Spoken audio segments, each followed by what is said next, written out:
Hello, I'm pleased to share LIPHA, our virtual practice accelerator, which is now launching for free to Ontario long-term care homes and schools for PSW and nursing training. Today, we're going to share the example of a serious educational game to enhance new hire orientation, as well as offering virtual student clinical experiences in long-term care. This session is hosted by the Ontario Centres for Learning, Research and Innovation in Long-Term Care, and my name is Raquel Meyer. I've had the pleasure of managing the Baycrest host site of the Ontario CLRI program. I'm joined today by Shoshana Helfenbaum, our interprofessional educator for special projects. Now is the time to reimagine our paradigm for orientation and training. The pandemic has really required us to find unique ways to continue to operate effectively, and some of the challenges have included orientation of new hires, but also the placement of students in long-term care, and we need them. They're our next generation workforce. So LIPHA is a powerful solution to meet both of those challenges. It enables team members and students to safely practice relational and team-based care for virtual residents. So let's begin with a short overview of LIPHA.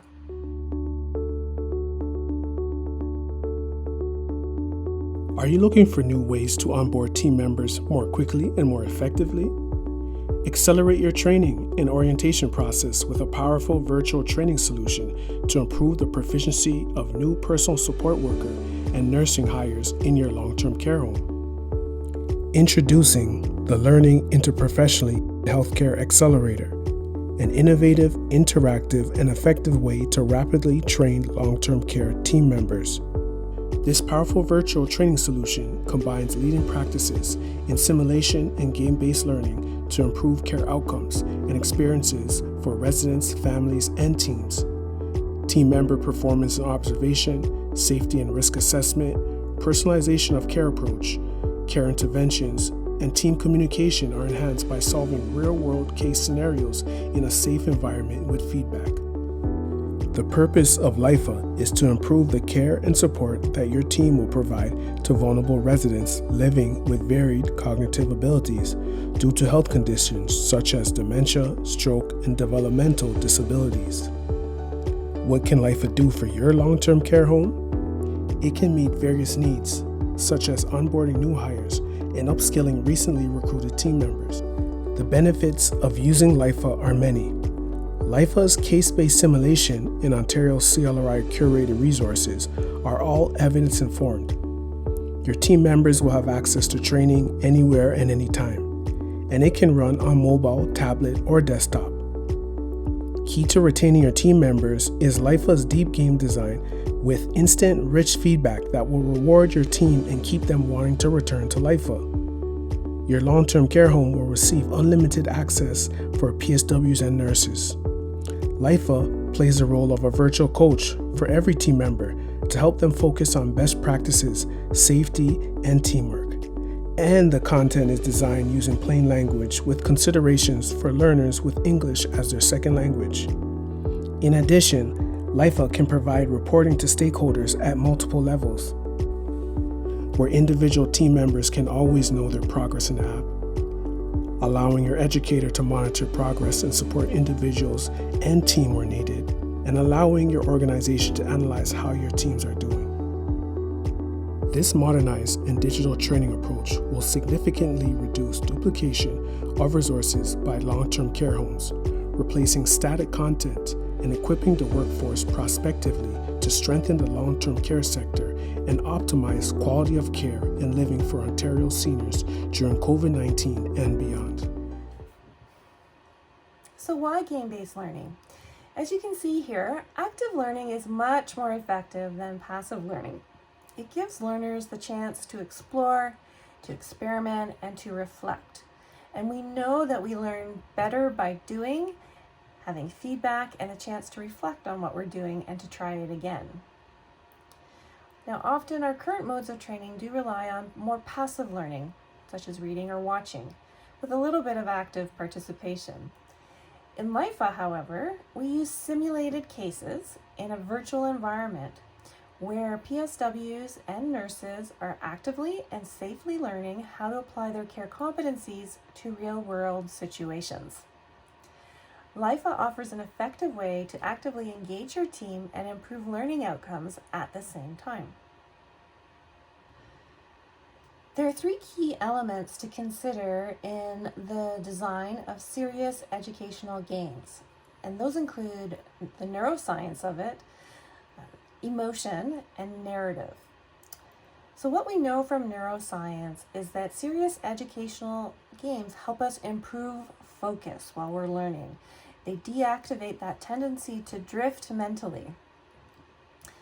Also, we know that when you play a game, you actually activate the reward centers of the brain, meaning that we're actually making learning pleasurable. Maybe people will want to come back. In terms of emotional design, we have learned that it's important to put emotion first and content second. So we tend to want to make sure that we have all of our content up front and center, but we actually learn better. We can make linkages between our emotions and our cognition better when we put emotion first. And so games help us to do that. It also promotes effective learning. So that means that we can teach the adoption of values and attitudes through self-evaluation, role play, and case studies. It helps people connect to the content, so you can build ways of creating empathy. And so our educators design the cases and content in LIPHA to include an emphasis on relational care. Narrative is used to help structure knowledge and improve the efficacy of our learning. It's much easier to learn when you can hook facts to a structure or a narrative than to learn just a bunch of facts. We also choose to have a meta-narrative, a deeper meaning to the story, so that it reflects a call to meaning in service of humanity. In this version of LIPHA, we're using an ancient civilization to create an immersive environment to structure learning and provide deeper meaning. So as a learner, you're immersed in ancient Carthage in 800 BC, and you'll learn about Carthage and the culture at the time. Carthage was located in North Africa along the Mediterranean Sea.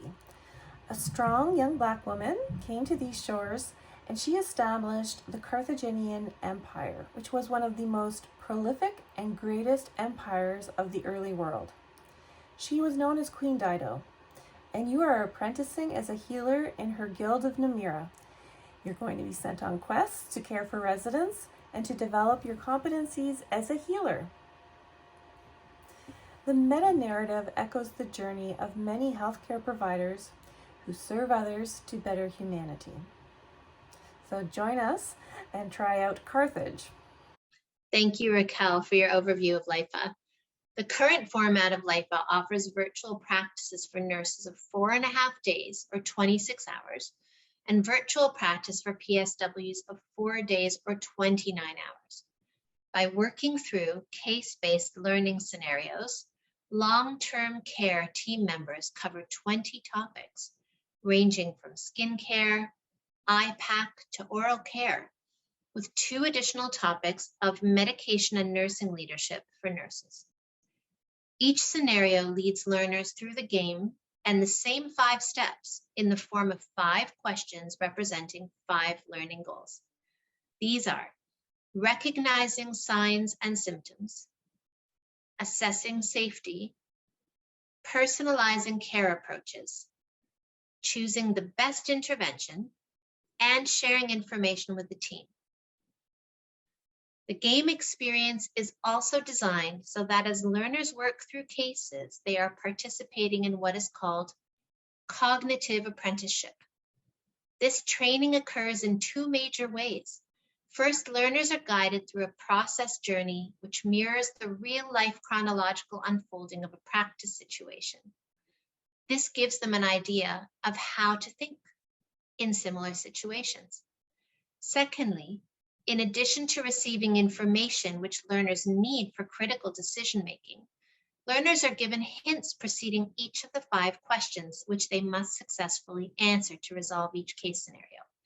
These hints themselves are presented as the inner thoughts and realizations that a character who is immersed in a situation as a practitioner might experience. So, as learners work through a case, in addition to practicing clinical competence, they are also practicing the values, the attitudes, the behaviors, and the skills which are vital to becoming a team member who embodies compassion, collaboration, appreciation, and relationship-based values in practice. Now let's look at a case in LIPHA together. Over the course of the game, you will meet and care for 8 residents. Here we're introducing Phineas. Now each resident is initially introduced with respect to some key family and social connections, personal preferences and interests, as well as a health history, current health behaviors, and types of assistance helpful for activities of daily living. That said, there is much more to learn about each resident beyond this introduction, but this information is offered as hints from the resident and from family members, as well as from the virtual team inside the care scenario. So just like in real life, your relationship with the resident will deepen over time, and so too will you learn more about your resident throughout the game. As you care for the resident in 3 sequential scenarios, you will learn more about the resident, and the resident's situation will evolve. Thank you, Raquel, for sharing more about the profile of Phineas. And to give you more details, we see the plot evolve here, that he's had a fall 2 weeks ago in the dining room, and he states that he gets a little winded and that he's told you he feels embarrassed, and he doesn't always make it in time or realize that he needs to use the gentleman's room. So I'm going to show you now the questions and answers that would take us from the introduction and profile into asking questions. We're going to move through 4 questions that have to do with the process that a person would go through as a clinician or practitioner moving through a case, and then a 5th question, which is how they would report that back to the team. So the first 4 happen in real time, and then the 5th is a type of question of what it is that I would say to my team. So the first question here is about recognizing signs and symptoms. We see here that I get a correct answer for using the ability to be accurate and objective in my answer, and we see that reflected in the tip below. Next, we move on to safety assessment, where I get an incorrect answer because I have not adequately taken into account the urgency or the risk involved in the situation. And the tip tells me that in more detail, that I need to be thinking about these questions and reflecting for myself how well the transfer is working and so on in order to reconsider my assessment of the safety, risk, and urgency. In the 3rd question, now we're being asked to see 2 green check marks here because I got 2 correct answers related to how I would personalize my approach. The first one is how I would position my body, and the tip is telling me that I would avoid startling Phineas if I were to do that. And the second is also using nonverbal actions to make Phineas feel welcome and gain his attention. Next, we move to the 4th question, which is again in real time for the practitioner. How would I intervene? So I get 1 out of 2 of the intervention questions correct. The first one has to do with how I'm actually going to ask him to position himself. And the second one is similar to that. The first is 100 degrees. The second is 80 degrees. It turns out that 80 degrees is important for all of the reasons detailed in the tip. The next question, as I mentioned, is a bit of a reflection question. Now I need to report this to my team. How am I going to do this effectively? This question is broken up into 4 parts representing the S, the B, the A, and the R of SBAR reporting, which is a communication best practice tool for transmitting information among team members. So we get a correct answer for the S, or situation, by including the concern, the trigger or prior event, the risk, and the urgency. We get a correct answer for part 2, which is the background, because we've included the relevant background, changes from baseline, and relevant observations and assessment findings. We also get a correct answer for part 3 of this question, which is the A, and in the case of nurses, that would be the assessment, which includes the number of trials of the intervention, the duration, the outcome, whether it's effective, ineffective, or both, and why, and the overall assessment or care path.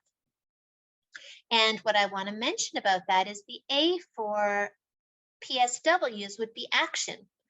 And last is the recommendation or request. And we've also gotten that answer correct because we requested a specific or priority action, intervention, which could be non-pharm or pharmacological, labs, consults, further assessments, review of medication side effects, monitoring and or transfer, special or other considerations and timelines. But again, I want to make it clear and really bring home the point that for a nurse, these things are included. But for a PSW, the R normally includes what they are recommending to do from their standpoint and their expertise, as well as a request for help in order to be able to carry through on the medical side of interventions that are important as part of the care plan. So there you have the summary of how you would go through FINEAS scenario 1. And when you go back, you would be invited to do scenarios 2 and 3 in order to follow FINEAS through the trajectory of his journey in LIPHA. Thank you for walking through that case with us. As you can see, the evidence-informed, case-based simulations and the design of LIPHA are a complementary tool to your training and orientation. Rather than replacing your current processes, they are designed to enhance them. Our goal at Ontario CLRI is to offer you specially designed resources that strengthen your team members' performance and help upskill current team members with a refresher course. For us, this means helping you strengthen the relational care and safety in your long-term care home, and also to strengthen interprofessional collaboration and communication amongst your team members. Thanks for sticking with us. We'd really like to support your home and your school in integrating LIPHA's innovative approach to orientation and training. LIPHA is available for free until March 31st, 2022 to all Ontario long-term care homes and publicly funded schools for both PSW and nursing hires and students. There's limited backfill support that's available to all Ontario long-term care homes, and your home can apply for that as needed. We offer weekly drop-in support through our virtual LIPHA Champion Circles, and there you'll get support from an educator, a tech person, as well as a knowledge broker to help you with implementing change in your home. There's also a full ticketing system in place, which means that as issues arise, you can submit a ticket by email and we will respond in a timely way. As your teams progress through LIPHA, you can monitor their performance through an administrative dashboard that is self-serve. So it's simple to get started. Let us know if you're interested in LIPHA by filling in a 2-minute intake form. Please visit our new website, which will be provided in the chat, and try the demo yourself. LIPHA is created for long-term care by long-term care. And as a training solution, LIPHA will strengthen safe and relational team-based care for your residents. Accelerate your orientation and training. Empower your team.